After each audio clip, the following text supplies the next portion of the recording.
Здравствуйте. Вот. Э, Начну, наверное, с того, что последний год я все время начал себе ставить какие-то испытания. Вот, я начал себя выводить из зоны комфорта, и когда мы говорили с Дарели насчет этой лекции, я уже вывел себя из зоны комфорта, потому что мне сразу стало страшно, а как я буду, что я расскажу, я же вообще ничего не знаю, я не это. Вот, но я специально это делаю, потому что чем больше раз что-то вот на какие-то такие авантюры ты идешь, чем больше ты получаешь для себя, и ты становишься круче, мощнее. И вот поэтому вот эта вот встреча, можно сказать, для меня испытание какое-то. Я вот подготовил себя, о чем я буду говорить, но, наверное, не буду держаться этого плана, как всегда. Вот. Ну, наверное, стоит сказать, что зовут меня Кирилл Кириллов. Мне 22 года. Я закончил музыкальную школу, с 1 по 7 класс ходил в музыкальную школу, потом поступил в УДГУ сюда и закончил факультет дирижирования, то есть вот у меня музыкальное образование, получается, есть. Сейчас я работаю в детском саду музыкальным руководителем. Вот так все получилось. Наверное, стоит начать вообще, как я с музыкой там познакомился тогда. Все началось с того, что как бы сперва я до 9 класса занимался вообще там, хотел актером стать, поваром стать, и ходил в театральный кружок. Потом все вот эта вот творческая вот атмосфера началась, вот она вся ко мне липла, и потом в итоге у меня папа, он занимается музыкой, он самодеятельный композитор, записывает песни, у него много песен, достаточно такой известный. Вот, и он постоянно играл на гитаре и постоянно просил меня как бы научись ты играть, Кирилл, пожалуйста. Вот. А у него никак не получалось, я никак не хотел. А потом он начал говорить, что если ты научишься играть на гитаре, то девочки начнут на тебя смотреть, то ты сможешь там с ними знакомиться, просто выучишь пару песен. Но я все равно не хотел. В итоге потом я уже нашел диск, это была группа Кино, все альбомы. Вот. И начал слушать, и я понял, что, блин, оказывается, это все не так просто. Музыка это не только для удовольствия, да, музыка это определенные этапы, это жизнь. После этого я очень влюбился в эту группу, и она стала как бы... Она отправила меня к тому, что я начал учиться играть на гитаре, захотел играть эти песни, не просто слушать, это был прикол такой, типа, а почему? Можно же не только слушать, но и играть эти песни самому. И вот все так началось, что я начал играть, потом все пошло, потом пошла Нирвана, пошли другие группы, и все началось и так далее. Вот. На данный момент я играю в группе Баба Ленин, получается. Это изначально сольный проект был, потом он перешел в группу. И сейчас у нас есть два альбома. Один альбом из 5 песен состоит, а второй уже полноформатный альбом из 11 песен. Вот. Ну и еще некоторые там песни, которые можно услышать. Когда-то я только начинал записывать, и записывал я через Vegas Pro. Это вообще для видео, по-моему, да? Для видео ведь программа. Но там можно было просто записывать, и я поэтому так и сделал. У меня был синтезатор из звуков там, я всякие звуки подбирал, у меня не было бас-гитары, я на синтезаторе что-то накручивал, пытался сделать. Там были барабаны, я играл, но я не знал ритма, как играть на барабанах, поэтому я записывал каждые звуки отдельно, например, бочка, да, и рабочий барабан. А потом слушал в интернете, как это может звучать, и, то есть, обрезал вот эти тук-тук, записывал, обрезал и создавал какую-то эту дорожку из барабанов. Вот, это было интересно, трудно, противно, но все-таки все это стало шагом для того, что сейчас есть. И когда я записал первую песню, мне казалось, что все, идите сюда, я музыкант, я крутой. Мне казалось, что весь мир как бы строится теперь на мне, да, и так необычно было и круто. Вот, а потом я понял, что нахрен я никому не нужен, и в тот момент снова осознал, что, блин, оказывается, так можно было. То есть в тот момент, когда я написал песню, и я так радовался, то, что я записал эту песню, и мне никто вообще не нужен был. Я не знаю, и вот это ощущение, наверное, оно, когда в первый раз начинается все это, оно начинает тебя очень сильно греть, и ты все еще помнишь, как бы первый раз, самый крутой ведь. Все равно. Вот. Вот. Да. И на чем я остановился? Чё? Да, первое, да, ощущение первой песни, вот. Ам, После этого все вот началось. Так, второй пункт. У меня тут второй пункт, самое главное. Вот, да. Самое главное, это же как бы лекция состоит из того, что я думаю, да, что я могу дать на свой взгляд. То есть я тут как какой-то... Ты можешь даже Да, да, да. написать, что ты Да, хочешь я написать. тут как такой этот, как алкогольный коктейль. То есть ты его пробуешь, а потом уже решаешь, будешь ли ты его пить или нет. То есть как бы давайте начнем с коктейльчика. Вот, например. Это вишенка. Коктейльчик. Пусть пока будет так, ладно? Чтобы это... Вот. И пусть человек сам для себя решит, что он может взять из этого разговора. Вот. Я не говорю, что именно так нужно делать. Я говорю, что я делал так. И это привело к этому, привело к разочарованию, например, привело к какому-то удовольствию. Там что-то получилось, что-то не получилось. Вот. И мы опять вернулись к тому, что как бы мне было страшно сюда идти. И вот смелость вообще, какие-то новые действия, что-то интересное для себя, это именно для меня как музыканта сейчас самое главное. Смелость просто. Нужно делать так, чтобы ты постоянно сомневался, блин, а что я там буду делать? Но в конце концов ты все равно к какому-то выводу придешь. Либо тебя обосрут все, либо все будут думать, что ты молодец. Ну вот. Так, я должен был сказать, что надо задавать вопросы, да, точно. Это в первом пункте было, да. Чтобы наш разговор более интересен был, конечно, все на разговоре. То есть так будет намного круче и чуть длиннее, и не так скучно. Так, ну все, начнем с того, что такое песня. Что такое песня? Все, как я думаю, на мой взгляд. Все, что через я прошел. Что такое песня? Первое, что такое песня, это, конечно же, музыка, да, то, что ты включаешь, например, в аудиозапись ВКонтакте, и тебе начинают в уши что-то поливать. Ты такой слушаешь, ага, круто. Но когда слушаешь просто как слушатель, ты не обращаешь внимания, например, на то, как была написана песня, на то, как был написан текст, какие звуки тут использовались, как вот этому моменту прийти, как к тому моменту прийти. Когда ты начинаешь уже более слушать песню как музыкант, это даже заразно очень. Ты начинаешь слушать, ага, тут такой момент был, тут барабаны вот так сыграли, да, тут какой-то вьюп перешел, и вот переход какой-то начался. У тебя песня начинает вот разделяться, как будто на фрагменты у тебя в голове, и ты начинаешь понимать, что тут сделано, что там и так далее. Вот дальше пишем. Короче, надо абстрагироваться как-то от коктейля пока. Пусть будет вот так. Вот. Песня.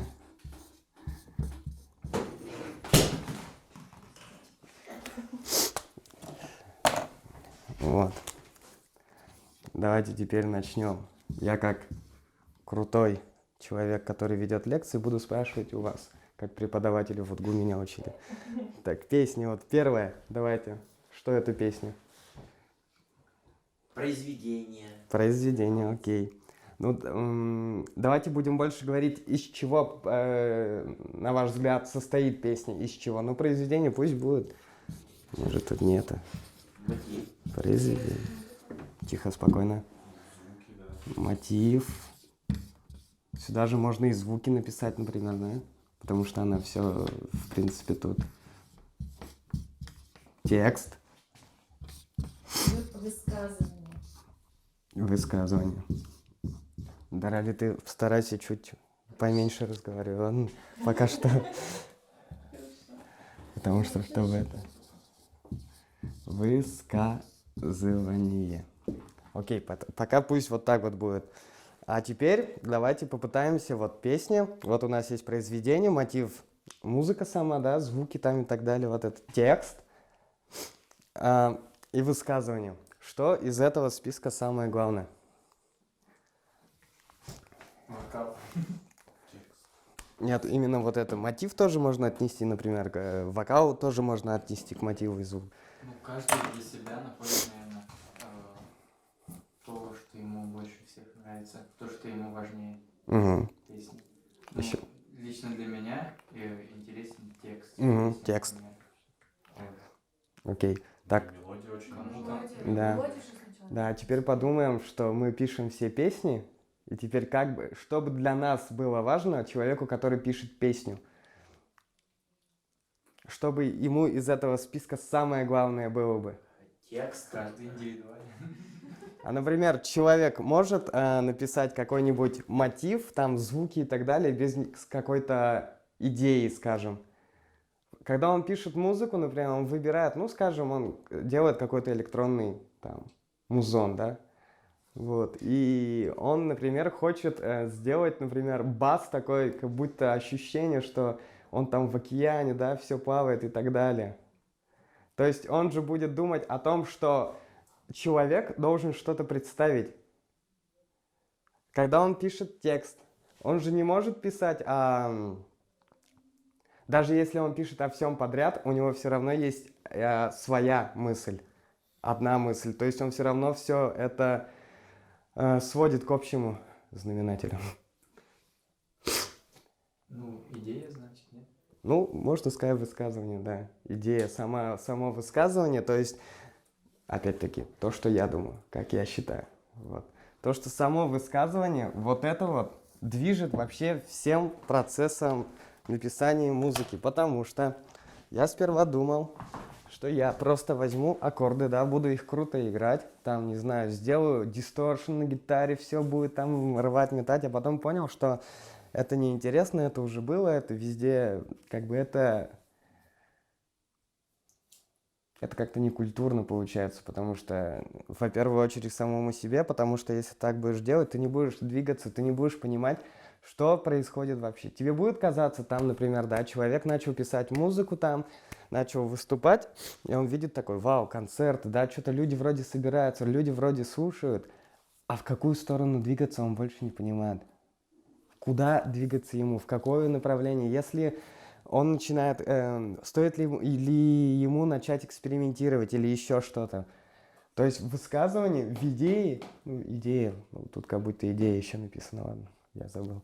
В идее вот стоит все вот это вот, как по мне, потому что вот, например, это работать может даже не так, что вот у меня идея написать трек для девочек, чтобы это не плакали, да, там, Чтобы девочки знали, как. да, или вот я хочу, вот у меня идея записать песню, чтобы с пацанами мы слушали во дворе и пили пиво, да, например, вот такое, это не совсем так, именно идея в том смысле, что человек должен почувствовать, что человек должен понять, прослушав эту песню, чтобы он, слушая твой текст, понял, о чем ты там поешь. Например, ты поешь, что тебе грустно, да, чтобы он понял, чтобы он начал реветь от того, что тебе так грустно.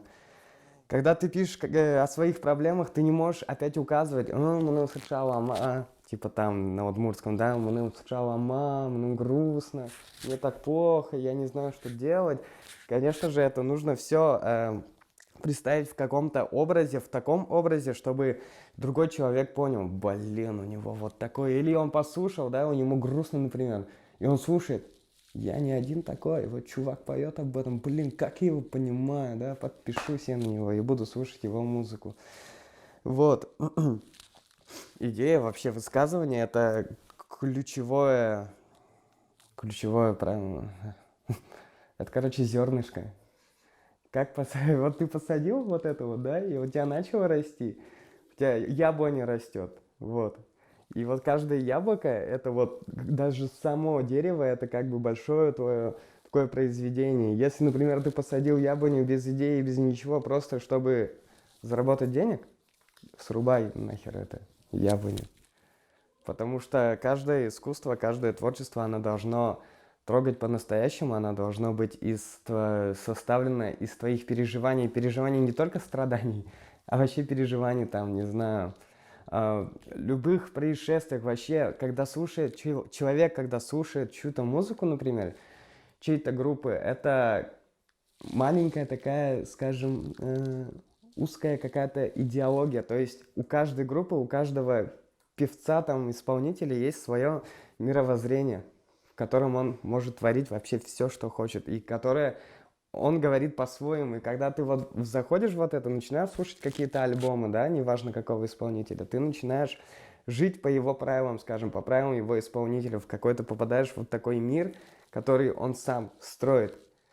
А если он строит мир без вот этого вот, например, для того, чтобы девки текли, для того, чтобы, например, девочки любили, да, только ради этого, из крутых слов, там, например, не знаю, какие, что-то используя вот это вот.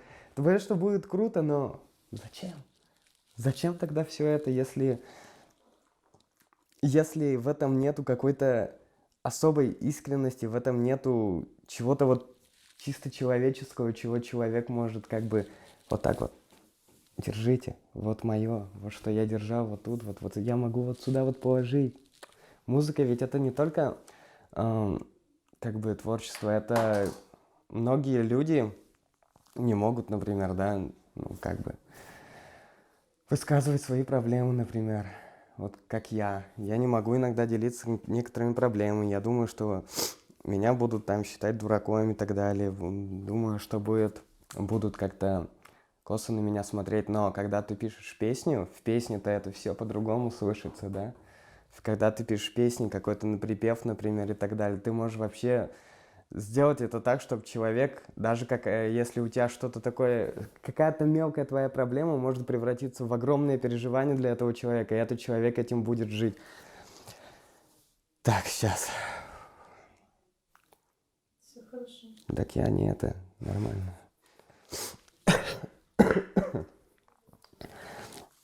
Пока что успокоимся, вот это вот оставим. У меня просто разделение. Ну, коктейль. И теперь маленькая техническая часть. В наше время записывать именно треки и выпускать их очень легко. Есть очень много сайтов, скажем, да, которые можно залить туда бесплатно, и они будут на всех площадках, в принципе, вот. Можно в тот же «Контакт», например, заливать свою музыку. Вот, раньше с этим намного сложнее, да, было, не было, если смотреть там, не знаю, 90-е, да, и так далее, вот это вся, когда моя туса там, гранж, вся вот эта панк-рок, все вот это началось, там же не было вот таких возможностей, как у нас.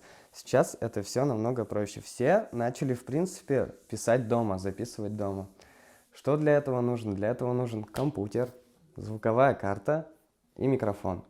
Если ты, например, пишешь чисто в программе, используя там сэмплы, звуки, MIDI-звуки, всякие плагины там используя, то ты можешь прямо без инструмента записывать. Так вот, у меня вот с этой вот всей темой знакомство прошло очень болезненно, потому что после лагеря Шундыкар в 2015 году я познакомился с будущим гитаристом группы, в которой я играю, группе, в которой я играю, вот, и он мне очень многое дал, и он сказал мне, типа, пишите мне, я вас поддержу в любой, какие вопросы будут, типа, если будете там в Ижевске, я вам могу помочь.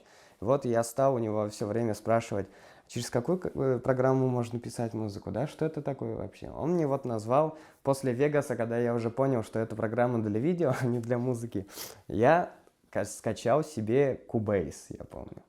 Скачал Cubase, включил и немножко офигел от того, что, оказывается, все это очень-очень сложно. Окей. Прошла неделя, я что-то там научился нажимать на кнопку записи и понял, что вот это окошко, оказывается, это окошко для записи, и там будут дорожки мои, да. Потом я понял, как добавлять дорожки. Вот, потом все вот это вот все шло, и в итоге я наткнулся на Пушного. Я всегда думал, что Пушной — это ведущий Галилео, он, оказывается, музыкант. Вот, и у него в то время, еще не помню какой год, 17-й, 16-й, где-то так, в то время он как раз начал выпускать видео, типа, для начинающих, как записываешь, что такое плагины, что такое вот по этой всей технической части. Я начал его смотреть и начал немного учиться. И когда я уже понял, как записывать, как скачать плагины, а плагин это, скажем, звукообрабатывающие всякие программы, да, как это скачиваю все, понял, как подключать гитару, понял, как играть, чтобы я слышал гитару, все, я начал писать, все у меня хорошо, но я пришел снова к тому, что это все звучит так, как будто я опять в Вегасе все записываю. Типа, что за фигня? Кубейс скачал, а где результат? Ничего не понял. Потом, в итоге, у того же Пушного я понял, что такое, уже понял, наконец, что такое плагины, для чего они нужны, для чего нужна вся вот эта вот тема вообще, звукообработка, там, сведения и так далее. Начал это изучать, и потом, когда все, я понял, я выключил Пушного, начал писать. Что я делал? Я, помню, шудовое мепоте записывал тогда. То есть я уже как серьезно так думаю, сейчас сведу, я же сводить умею. Я думал тогда, что я свожу песню, оказывается, нет. Вот, я начал писать гитару, начал в программе выбирать, как моя гитара звучит. И такой слушаю, так, а как вообще сравнить? И что-то мне в голову пришло, а тогда Настя Иванова выпустила песню с Эктоникой, не помню, Тонно Мон, да, и там была акустическая гитара. И я слушал, как записана вот эта гитара, и пытался приблизить свою записанную гитару вот к этому звучанию. То есть я крутил там все вот эти вот штучки, добавлял что-то такие, в интернете гуглил, как сделать крутой акустический звук там в программе вот такой-то вот. Пытался все это делать. В итоге я такой понял, вот, по-моему, все нормально звучит. Потом все записал, вот у меня готов трек там из плагинов, но он не сведенный. Сведение это не тема для нашего разговора, но если коротко, сведение это то, из-за чего... Возьму, помоги, я запутался. Короче, сведение делает из трека качественный трек, вот, студийный трек. То есть он начинает звучать хорошо, скажем так, грубо очень, это очень грубо, но вот. Все, я сделал, выпускаю песню, довольный, да, включаю там других, не знаю, этих, другие какие-то группы, слушай, блин, да почти так же по качеству, громкость такая же, да, типа, в машине включаю, у них барабаны там, все и так далее. Там все так сделано, чтобы как бы эффекты были разные. Например, панорама там, да? Например, у тебя гитара тут звучит, там гитара тут звучит. И когда там, не помню, какую группу я слушал, когда там играли на барабанах и бас-гитаре, звук как будто шел к полу в машине. Я такой, вау, я хочу так же сделать. И у меня так же получилось. Но у меня так получилось, потому что я тупо громко сделал все это. И там долбило так, что невозможно, но... В принципе, я такой, блин, даже в ногах так же отдает, оказывается. Все так круто. А потом мне написал Вова Жуйков. И я понял, что капец.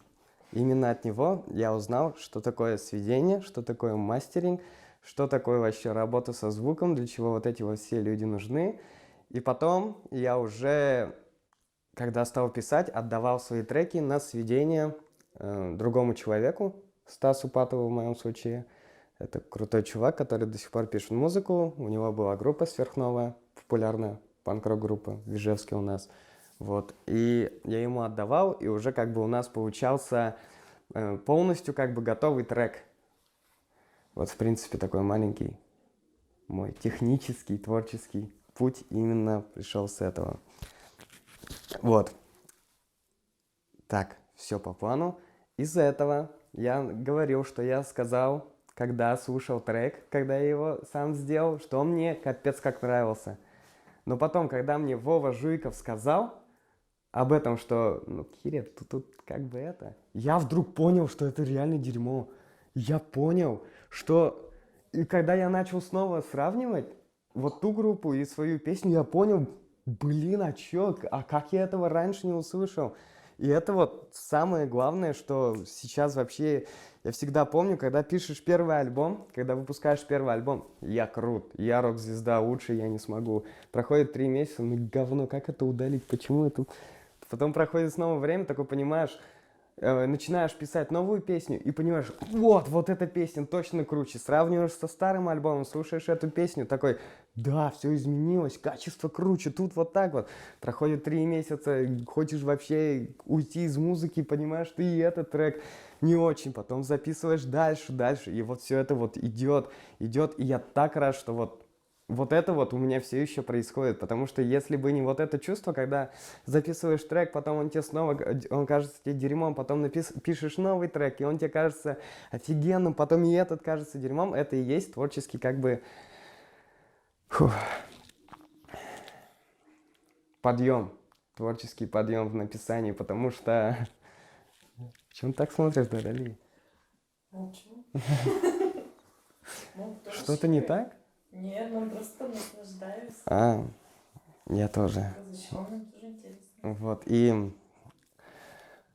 Фу, так. Что там было? Про первый альбом ты рассказывал. Да. И вот то, что вот постоянно вот так вот... Короче, надо заново начинать сейчас. Короче, подожди. про Вову Жуйкова. Вова Жуйков был уже? Так, ну ты исправил, и потом что, какой-то Вот, новый нет, этап я это уже начался. рассказал. А можно вопрос? Подожди, сейчас. Докончу мысль, сейчас. Вот, и на том ощущении, что когда ты выпускаешь новый трек, он тебе кажется офигенным, через время он кажется плохим, и новый трек кажется лучше, чем тот, именно это для меня, кажется, есть творческий вот этот подъем. Вот, все, я поставил точку, теперь вопрос, да. 3 месяца прошло с выпуска альбома Ага, этот Вирнунал. угу. Он говно? 3 месяца, так. Вернунал, ну, он, знаешь, он...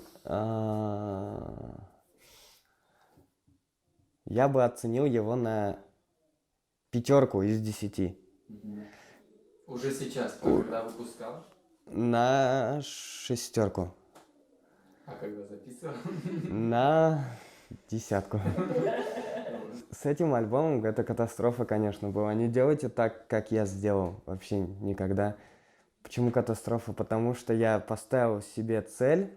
Потом я сказал другим парням, что мы ставим себе цель записать альбом. Придурок. Я 11 треков. Как у нас происходит работа? Мы все собираемся, я показываю песню, мы там делаем, играем, кто-то вносит свои нюансы, кто-то сюда и так далее. И записываю как бы пока что, до этого момента записывал все я сам. Гитары, барабаны там и так далее. Ой, барабаны начал уже писать Женя Уткин в программе, он забивал, я ему отправлял рыбу, он писал барабаны, и под это я уже писал все, бас-гитару там, вокал и так далее. И вот, и 11 треков я это делал, и я думал, что умру, потому что я уже не мог. Мы писали его год, чуть больше даже, а нет, год. Нет, больше года. Потому что в октябре мы начали, в ноябре, в декабре он вышел, да. Больше года, и это ужасно, нельзя никогда так делать, потому что все равно, когда делаешь песню новую, нужно ее сразу показывать. Потому что когда выпускаешь песню, неважно, просто ВКонтакт, там все равно есть лайки, да, все равно кто-то увидит. Даже если, например, лайков не столько и репостов, сколько ты хотел, даже если ты расстроишься, но это точно то, что внутри ты все равно успокоишься. Внутри наступит все равно какой-то итог работы твоей, даже если он тебе не понравился по количеству репостов и лайков. Вот. А у меня такого не было, потому что мы не могли выпустить, потому что, надо доделать альбом.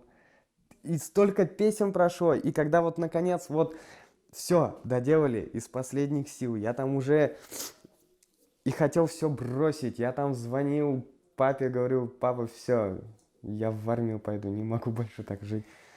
Все, не хочу больше. Истерика у меня была, и в группе мы что-то так немножко уже и потихоньку начали что-то типа, что альбом так долго, там все дела, короче, там ужас, что было. И вот он вышел в декабре, он выходит в декабре, все площадки, все нормально, тизер есть, все отлично. 11 песен, наконец-то, 15 декабря, по-моему, он вышел. 16-го, да. И он в 12:00 уже был на площадках. 16 декабря, получается, в 12:00 он уже был на площадках. а я решил отметить все это дело. Как бы, и рано заснул, и с утра я так и думал, что выложу альбом днем, типа уже ВКонтакте сделаю объявление о том, что вот альбом вышел, слушайте, да. Захожу с утра в ВКонтакт, мне пишет Ваня Белосудцев, говорит, чувак, тебя что, взломали? Я говорю, в смысле? А почему, типа, вот у этого человека на стене твой альбом, а в официальном, типа, паблике у вас альбома нет? Я говорю, в смысле? Захожу я к этому человеку и вижу, что плейлист-то уже есть ВКонтакте, и в Spotify, он везде есть. Нету поста о том, что альбом вышел ВКонтакте. Вот и все, а альбом-то вышел официально. И я выкладываю, наконец, его с бухты-барахты, делаю кучу ошибок, но потом в конечном итоге исправляю, и все, альбом выходит, его репостят, начинают все писать, все, хорошо. Проходит 4 дня, я снова хочу в армию. Потому что я себе изначально поставил цель, что типа из-за вот как раз-таки вот этого ожидания целого года, из-за того, что столько песен, я-то думал, чтобы что-то такое, что-то прям крутое произойдет, да, просто выпустим, и все будет офигенно, а нифига так не случилось. Хоть и по моим ожиданиям, хоть и немножко было все-таки круче его приняли, да, я думал, чуть-чуть хуже его примут, но все-таки, хоть и его нормально приняли, все равно было ощущение, что зачем все это вот? Вот реально вот такое ощущение было. И поэтому никогда не стоит затягивать вот с этим. Вообще сейчас думаю, что лучше писать сингл, какой-то крутой сингл с какой-то крутой обложкой и снять какой-то крутой, это сниппет называется, да, типа видео с коротким этим, как делают многие сейчас. Это прямо, да, это прямо заходить будет, прям зайдет. И как бы в плане творчества это намного больше, чем альбом. Например, ты думаешь, как сниппет сделать, да, и так далее. Снимаешь какое-то видео, выходит трек, например, там его начинает и после этого снова выпускаешь какой-то сингл, да, вот так постоянно, ты будешь и слушателей держать во внимании, что группа не мертва, типа группа постоянно что-то делает, и именно количеством того, что будет выходить постоянно, ты будешь цеплять людей, а не количеством одного релиза, скажем, ты будешь удивлять.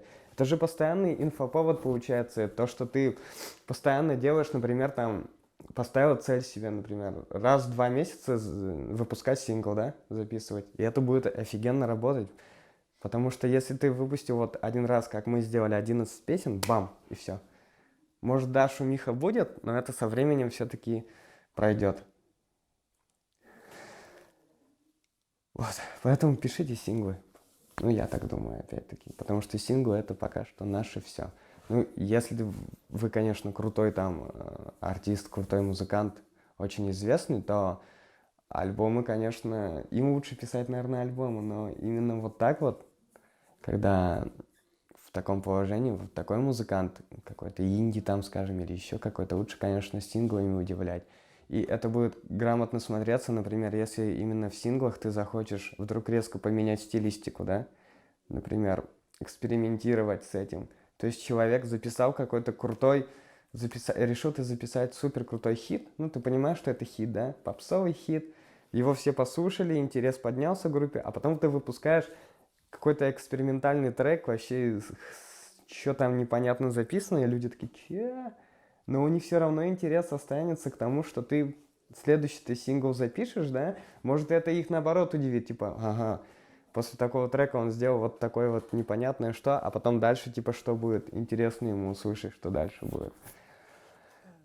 Вот. Вопросов нет пока, да? Все нормально? Вообще кто-то понимает, что происходит? Ну что? Нет. Ты, по-моему, Дарали, не понимаешь, нормально? Ты просто так смотришь. Меня унижаешь уже? Да нет, я не унижаю, я тебя люблю. Молчи. Так нет, я просто это... Все нормально. Унижаю. Сейчас я немного это... Никого нет? Может это? Что-то такое? Такие... Блин, я забыл, о чем хотел сказать. Можно, Спроси уже что-нибудь. Можно Пожалуйста. конкретные примеры. Ну, то есть не обязательно вот мне сказал чувак, а вот конкретно этот человек так сказал, или конкретно вот эта песня. То есть, мне кажется, можно больше примеров назвать, как зовут отца, например. Если понятно. Да, понял, да. Это. Так, да, я вспомнил, кстати. Вспомнил, о чем я хотел сказать. Билли Айлиш. Как думаете, почему она стала известна? Почему не просто известна, а бешеная популярность у нее? Вот просто выстрелила так, что капец. Из-за чего? Ну, до этого я не слышал наподобие такой музыки, например. Да, но Ну, именно, Bad Guy ведь Да. выстрелил сперва, да, по-моему. вот, Bad Guy мне не очень нравится. Услышал сначала Ocean Eyes. Ocean Eyes. Ну, блин, сейчас. Не знаю. Ну, чисто для меня она понравилась тем, что другое звучание, голос где-то вот Да. прям в задницу, то есть, да, ну, то есть он гармоничен максимально с ее вот тембром голоса, именно как она поет, но именно вот акцент не на голосе, а на музыке, наверное.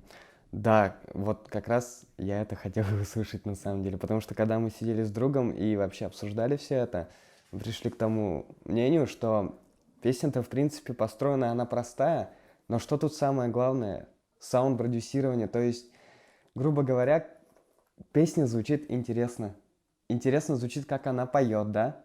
Интересно звучат все эти мотивы и так далее. И вот этот посыл, то, что bad guy, там, типа, все дела. Вот сама вот эта идея, она необычная. Причем она завернута в очень, в очень же такую попсовую обертку, понятную. Попсовую тут используется именно то, что понятную для всех, да, чтобы типа... И именно вот в этом крутость Билли Айлиш, то, что это реально практически то же самое, но это сделано необычно и сделано так, чтобы это понял каждый, в принципе. Нет каких-то там особых таких сложных мелодий, там, скажем, и идей. Так, вот пунктик теперь. Теперь, наверное, стоит сказать, что, например, Ульяна, вот смотри, вот раз ты пришла, вот смотри, ты хочешь, например, просто вот решила записать трек, да? Когда ты вот записывал, так, скажем, когда я тебе помогал с записью, даже вот тогда, конкретный пример, когда записывали, что ты думала в первую очередь, когда выложишь песню? О чем? Зайдет ли она? Вот, да. Зайдет ли она людям? И это очень важно на самом деле. То есть тебе все равно хотелось, чтобы кто-то что-то сказал. Те же лайки, репосты, чтобы их много было. Так ведь? Вот. И в этом на самом деле нет ничего плохого. Надо трындеть, о своем творчестве, потому что если ты музыкант, если ты художник, не знаю, если ты чем-то таким занимаешься, неважно, у тебя свой там, скажем, проект, свой бизнес, да, что-то такие, ты делаешь там, не знаю, настольные игры, да, Вадим, например, там и так далее, делаешь свою музыку, нужно говорить всем об этом. А чё? В смысле? Ты заслужил? Ты никого не просишь деньги за это, да? Никто не пострадает, никто не умрет от того, что ты скажешь, чувак, я написал песню, пожалуйста, послушай. Или просто скинуть ему, да, и сказать, чувак, вот смотри, можешь репостнуть, пожалуйста, ему от этого плохо не будет. Сарафанное радио, это же вообще норм тема. У нас вопрос. Сейчас. Вот сарафанное радио. Подслушана у нашей группы Алнашского района. Вот с чего-то у меня все началось. Я туда записал, когда вот только начинал, у меня вышла песня «Муза», и администратор вот этой группы репостнул туда, в подслушку. А там сколько подписчиков? Тысяч? 6. 6? 26. 26. А тогда, наверное, 10 было, 15. Вот. А все школьники-то, я сам школьником тогда был, все школьники там сидят. Когда-то можно было. За один вечер 200 лайков, сколько там репостов? Репостов я не помню. Прихожу в школу, у меня автографы берут. А песня уже вышла неделю назад. Такого не было. Как только подслушку выложили, все это началось. А в этом же просто нет ничего. Я мог раньше узнать, кто типа этот администратор у подслушки, да? Типа вот, я хочу поделиться своим творчеством. Поэтому ты заслужил, если у тебя есть что показать, ты заслужил внимание. Я так считаю. Вопрос, да. Мария Данец пишет: ой, Кирилл лучший. Алена Мазитова спрашивает: что важнее, достижение цели или сам процесс? И что, если цель не будет достигнута?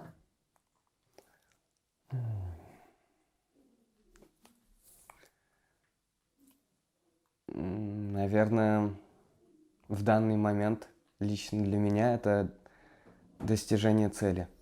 Потому что, как я сказал, когда мы записывали этот альбом, сам процесс для меня стал вообще мучением. Что делать категорически нельзя, поэтому сейчас вот так вот. Может быть, сейчас пройдет время, и когда мы презентуем альбом, наконец-то мы выступим, начнется такое спокойное, что я не буду переживать о том, что мы давно ничего не выпускали, не буду переживать, что нас перестанут слушать. И буду спокойно писать песню за песней, синглами, да, выпускать песни, и уже буду наслаждаться процессом. Если цель не выполнена, если, например, конкретно можно, наверное, сказать, хочешь там цель, не знаю, давайте про те же репосты, да? Цель у тебя хотя бы 20 репостов.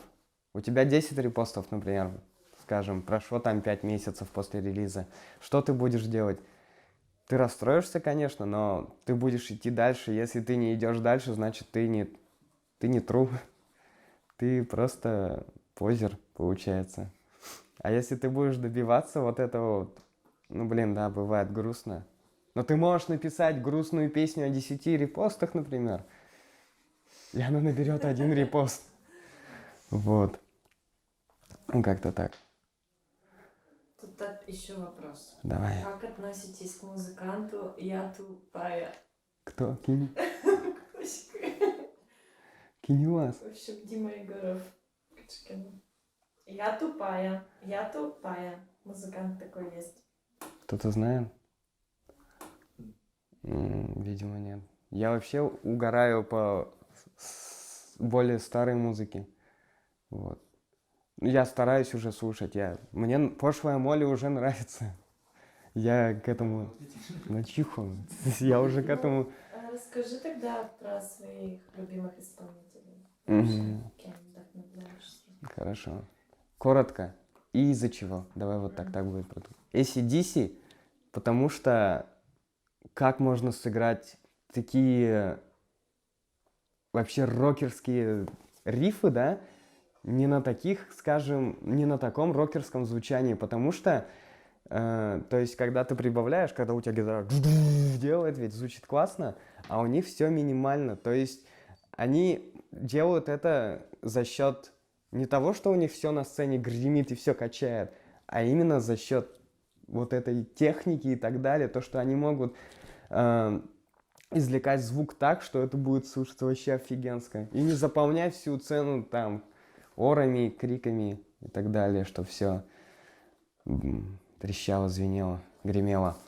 Дальше Нирвана, понятное дело. Потом то, как я это, кстати, недавно понял.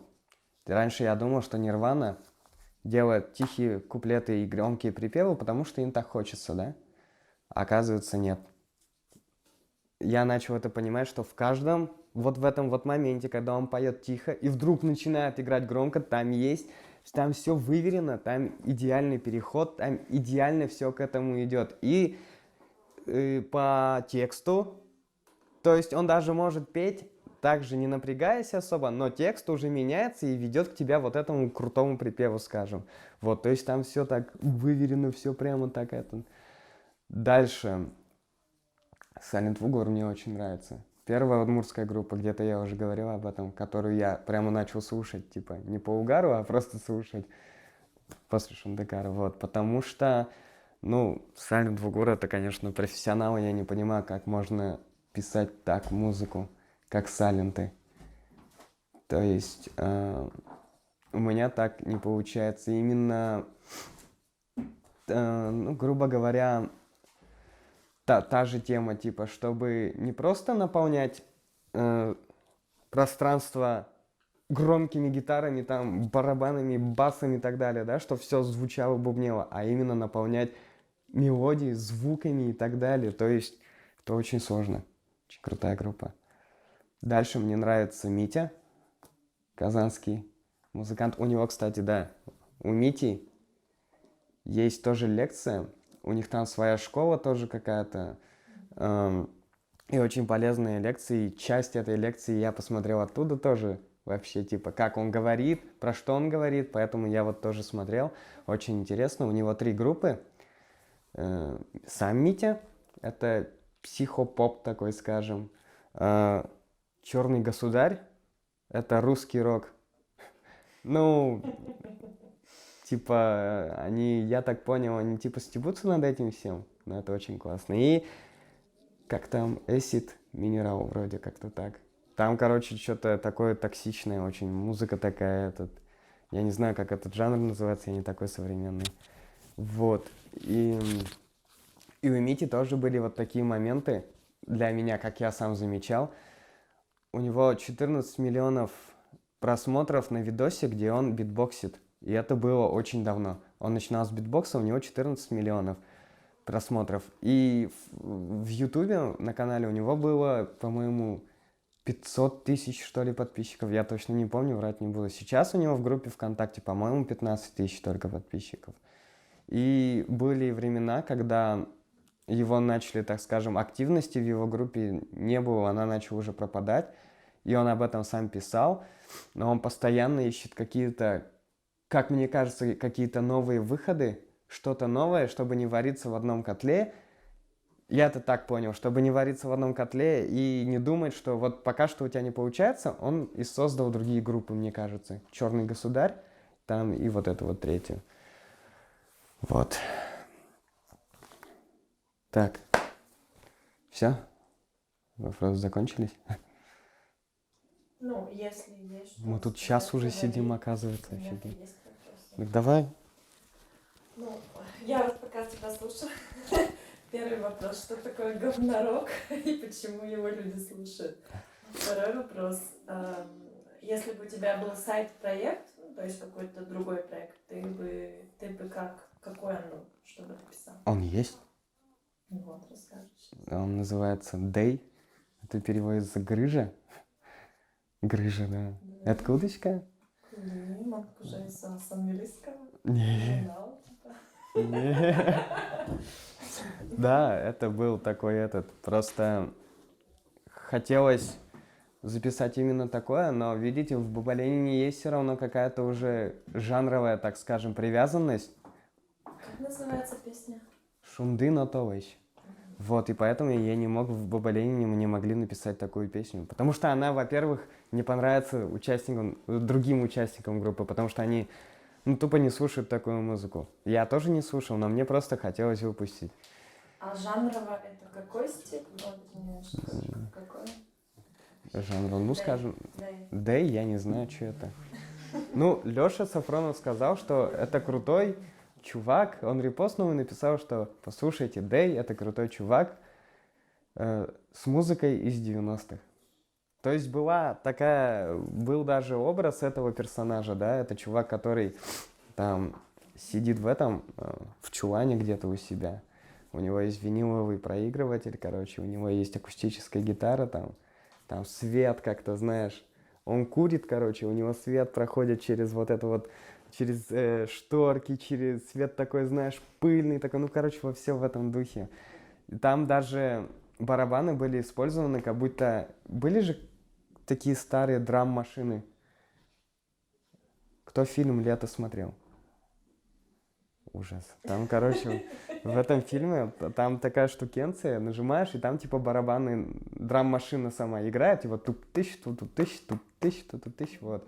И я именно подобрал в программе такой вот звук такой, чтобы он был похож на это. И именно сделал вот так вот. Прикол такой был, скажем, вот. И, конечно же, я захотел, чтобы чувак-то был с изюминкой, но не знал, какую изюминку придумать, поэтому я настроил гитару на нестандартный строй. То есть я настроил гитару на... полностью отпустил струны. То есть если так, гитара настроена на ми. Нижняя струна и верхняя — это ми, ми. А там у меня было ре. То есть это ниже. И получается, если взять обычную гитару, эту песню не сыграть. Надо именно перенастраивать. Вот. И я сам ее не играю, потому что не перенастраивал никогда. Потому что остальные мои песни в другом этом. Но вот я думаю, что я его когда-нибудь продолжу, когда нормально будет. Но я сейчас на больничном. Думаю, сейчас начнем. Но чуть-чуть что-то напишем. Вот. Все? У тебя вопросы нет? Почем рэпа? Рэпчик. Знаешь, Например, вот этот вот. Он, вероятно, идея главная, с чего начинается и как с точки зрения произведения искусства. Вот. Слава Мерлоу и Моргенштерн. ах ты, Вадим, ты специально, да, к этому Нет, пришел? ну, то есть у них челленджи за 30 минут Да. написать трек, Мгм. и он качает. Это очень сложный вопрос, я до сих пор пытаюсь в нем разобраться, но до сих пор мне кажется, что, во-первых, если бы чуваки не были бы талантливы, они не были бы так популярны. Во-вторых, может быть и прикол в том, что они все это подают, типа, сейчас изи, все легко напишем, может быть и в этом прикол, но одно я точно знаю, что это, кто бы как ни относился, и как бы я к Моргенштерну не относился, это все равно талантливо, да? Вот так вот сделать музыку. Но музыка его, конечно, но это талантливо. Не по тебе. Может, там есть... Вот, именно, высказывание, да, что поэтому я говорю, это очень талантливо сделать вот так. хозяин мира. Хозяин. Какое-то высказывание там есть. 4 дорожки. 4? Они... В Дэе тоже 4 дорожки. Да? Да. Но это зависит от того, как ты этот, как бы... Понятное дело, когда ты там гитарами играешь, гитара сама по себе, она же готовый инструмент. Все равно в наушниках она звучит уже более широко, чем одна нота синтезатора, которая тыт просто звучит. То есть, вот. Расскажи про свои гитары. Ой. Первая гитара — это беленькая моя. Ее впервые купили, когда я учился в школе еще, да. Я сказал папе, я очень хочу быть эту гитару, да, электрогитару, чтобы быть как Курт Кобейн, и он мне купил гитару. Вот, и я играл на этой гитаре очень долго и записал с ней первый альбом. Потом в итоге уже прошло время, я понял, что, гитара хорошая, но как бы я уже перерос ее. И захотел что-то покруче. И вдруг я нахожу на Авито Fender, Mustang, расцветки такой же, какой Курт Кобейн, короче, играл на такой же гитаре, такого же цвета и так далее. Я думаю, все, моя мечта. Да еще и цена такая была низкая. Вот, и чувак в Ижевске продавал, я у него купил. Вот. Мы с ним поговорили, но он был расстроенный почему-то. Не знаю, почему я про него сказал. Короче, он купил у чувака с Америки, и этот чувак уже продавал эту гитару. Потому что она была по звуку, там, скажем, не очень такие моменты были, потому что что-то там в проводах копались, короче, что-то сделали не так, и она трещала, бубнела. Из-за этого он, видимо, по дешевке ее продавал. А потом я отдал эту гитару мастеру, и она сейчас звучит так, что капец. Так что да. Вот. И недавно купил еще бас-гитару у Влада Степанова. А Влад Степанов играл в Малыми. Писпу. В Писпу еще, да. Но бас-гитара, на которой играли в Малыми. Ребенок как бы уже есть все. Вопросы наверняка. Извините, я как раз хотел задать два вопроса. Значит, первый вопрос. вот из тех песен, которые ты уже записал, из 16 песен, какие песни тебя самые, для тебя лично, какие для тебя песни самые лучшие? Ну, какой Хитовые. хороший вопрос, спасибо большое. Для меня это «Гараж». Для меня это «Шудовое мепоте». «Гопей я ненавижу», так. И... Там про яму поется. И... По-моему, пока что да, пусть так будет. Под которую лучше всех танцует. Под которой лучше всех танцует. Сейчас говоришь, я сразу хочу танцевать. Тополь Улым, по-моему. Ой, Тополь Улым, потому что этот... Нет. Че? Вадим Этот эксперт. же... Кучиш лужка на лашне. Мне кажется, О, больше кстати, всего. А, да. Там же слэм жесткий. Как вот шишушкас на лашме. Нирвана, Литиум, послушайте, я это не специально сделал. Это вышло так. Вот серьезно. Да, это звучит как плагиат, может это и есть плагиат, но так вышло. Я серьезно об этом не думал. Это просто так получилось. Да, я типа говорю, что это в точь-в-точь практически, но так вышло, типа, что теперь расстраиваться? И да, еще такой вопрос, вот ты один раз вел самый-самый, может, клип, и какая песня из вот этой вот передачи, которую ты вел для тебя, вот самая лучшая, хитовая, за которую бы ты проголосовал? И вообще, что думаешь о таком проекте, как самый-самый мультклип, в котором ты тоже несколько недель был в чарте? Так там клип надо новый выпускать, по-моему, да? С этим Гупе тоже везде его суют.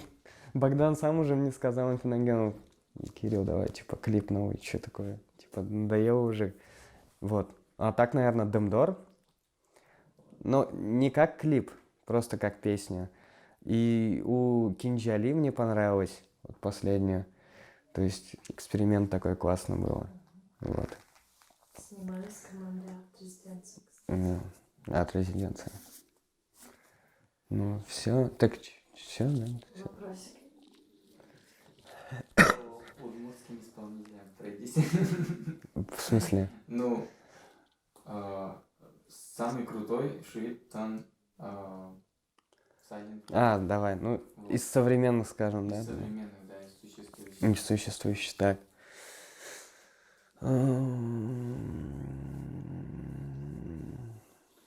Шузимейт — это что-то нечто Моргенштерна. Шузимейт, но... Нет. К Шузимейду я не отношусь как к Моргенштерну, но просто не слушаю такую музыку. Иногда слушаю, просто как бы Хитовые песни. послушать, просто как бы там прикольно. И на выступлениях бывал у него, и слушал, да, прикольно. Но я же больше Больше даже, скажем, понимаю другую музыку чуть-чуть, нежели там рэп. Ну, а так, наверное... Иной подход к творчеству.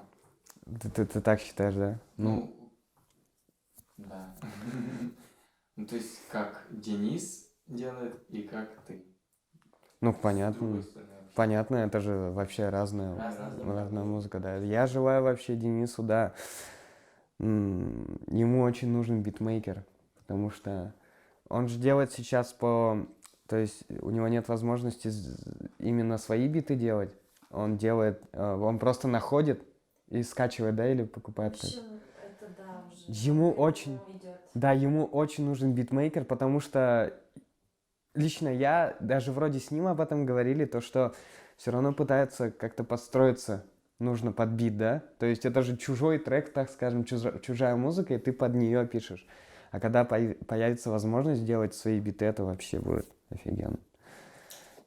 А почему ты стал в итоге выступать с группой, не один? То есть это конкретные причины какие? Вот, смотри, ты чё? Во-первых, у меня гитарист из Silent Вугура, да? Во-вторых, барабанщик из Малыни. В-третьих, Алексей Сафронов. Ты просто аудиторию хотел захватить. Нет, это же много раз обсуждалось, я уже не буду говорить, что они сами предложили играть. Помочь сначала с презентацией, а потом уже стали группой, как бы надолго потом они уже остались. Вот. Я ни разу не играл в группах, и тут такие крутые музыканты. Я, конечно же, такой офигел немножко от этого всего. Ну и когда мы сделали презентацию, то есть мы просто втроем Женя, Вова и я пошли в бар без Б, поговорили там с Зюиным, и он сказал, да, давайте в этот момент, типа, вот в это число мы сделаем презентацию, типа, будет мероприятие. И вот мы пошли, мы пришли, короче, и начали играть, и пришло человек 120. А потом я понимаю, что на сцене-то еще Cat Cubits играли, на сцене еще Малый Ми играли, на сцене еще Даша Турьялова играла, и как бы и Чудя Жени играл еще. И как бы все это происходит из-за того, что мы их позвали. И это событие происходит из-за того, что мы это организовали без никакой-то помощи, делали рассылки там, нам помогали, просто приглашали в сообщество, что типа вот-вот будет это. И я делал репосты друзьям, и все, не было никакой рекламы. И тогда мне казалось, что это прямо вообще капец, что столько людей пришло. Что я даже организовал потом сам концерт захотел, потому что а чё мне? И в итоге мы играли, классные времена были, мы играли, VR-группа была, как бы, Фианил Гант и мы. Вот. Когда вот эта туса, когда Оксана Бадана всех организовала, и туса началась, вот это вот мы все вместе играли. Просто из-за того, что я написал, чуваки, не хотите поиграть? Типа, я организовываю концерт. И как бы мы вместе своими силами сделали просто концерт, и пришло снова столько же, даже чуть больше людей, чем на презентацию. С русской аудиторией как у тебя отношения? По-моему, хорошо все. То есть, когда мы попали на родной звук, там были приколы, типа, там была песня Готе, кто-то писал «Стопэ», типа, или еще что-то. Или типа «Бусы Янатос», кто-то там шутку про бас-бус что-то говорил, не помню. Но все, в принципе, такие. Там были, конечно, люди с Ижевска, типа, опа, Ижевск, опа, удмуртский язык. Ну а так все люди писали, что круто, даже фанаты появлялись, которые говорили, что ждем, типа, писали в личку, ждем, хотя они не понимают там удмуртский язык с Москвы там или еще откуда-то. Ближе к молодым музыкантам. Тоже, может, еще раз напишешь? Давайте уже закончим, а? Ну, итоги подведем. Что делать молодому исполнителю? А что, писать нужно, да? Ну, да, потому что повторение мать учения.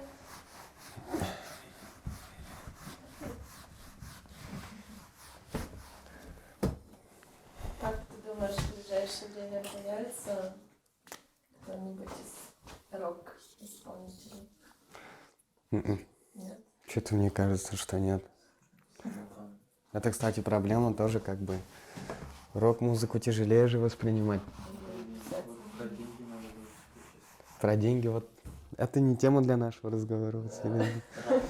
А с кем бы из нынешних удмуртских исполнителей ты бы хотел выступить дуэтом? Или... Фит, то есть с кем-то, да? Да, А, конечно. Света Ручкина. Эльвира Панченко. Ну, конечно, с Пикулем и с Ваней Философцевым. Было бы круто. А когда выйдешь на сцену с Ульяной Климкиной?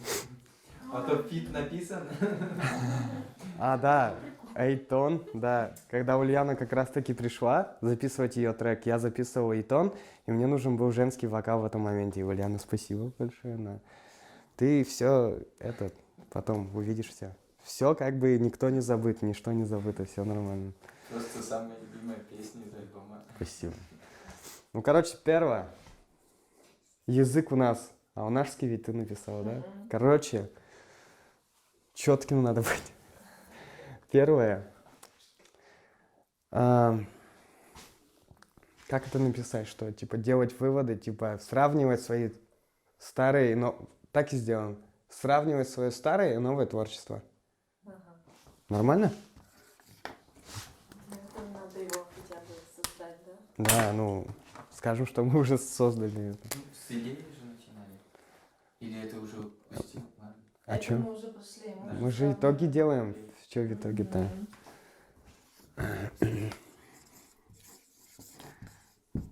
Ненавижу писать.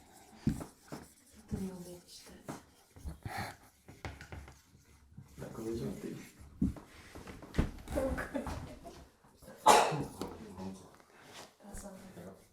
Дальше. Собирать команду? Не знаю. Нет, ну, не, эта же тема была. Дальше говорили о чем. Я уже все забыл. Критически относиться, может, к своим произведениям, что-то выбирать, потом сравнивать, что лучше, что не получилось, что не получилось. Ну вот, это уже есть. Выкладывать все. Да, самое-то главное, что мне сказал Илья Тишин. Илья Тишин, это крутой музыкант ижевский наш. Он нам сказал, он мне, вернее, сказал, именно мне, он тоже фанат Нирваны, и он мне сказал: Кирилл, ты думаешь, у него вот просто так вот такие хитовые песни были? Он говорит, что он думает, что у него было 1000 песен написано, 5000 песен было написано, и уже вот после этого у него начали вот такие хиты появляться. То есть это не просто вот так вот взять и написать суперхит. То есть он все время писал. Вот.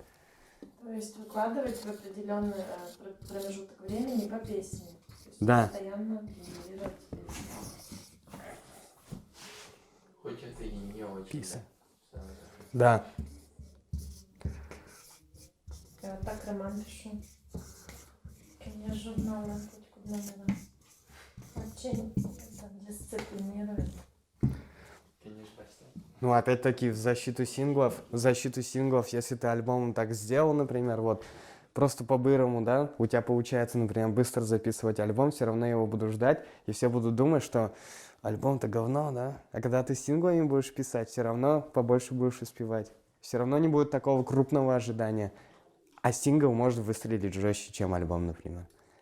А ожидают сингл не так жестко, как альбом. Классно же. Все поняли? Надеюсь, да. И давай 3 будет. Давай.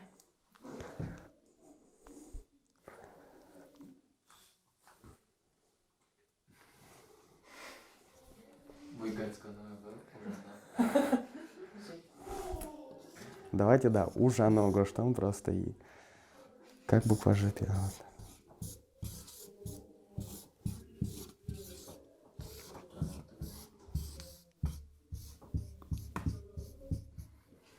Света Зенкова же и говорить о своем творчестве.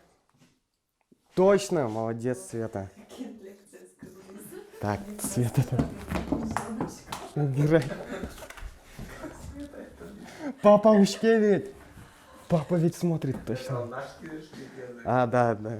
Молодец, Света. Света, кстати, я был специалистом в Шандакаре по музыке, и Света училась у меня. Вот, Света классная. Света, пиши дальше. Маршизо.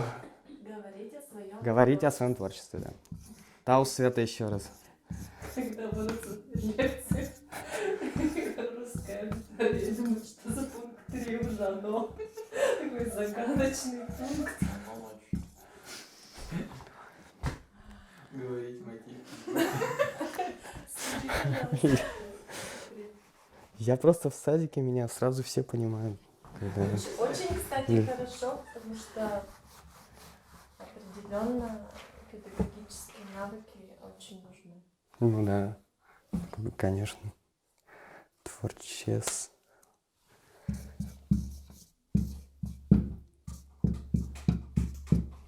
Ну все. Ну да, все, отлично, замечательно. В общем, все, лекция окончена. Спасибо, хочу сказать. Спасибо. Дарали, что дала возможность мне испугаться сегодня немножко, побывать. Спасибо всем, кто пришел. Очень уютно было, атмосферно. Я видел, что вам реально интересно было. Спасибо большое. Спасибо, кто отвечал, писал вообще там, спрашивал, кто смотрел. Вот, всех люблю.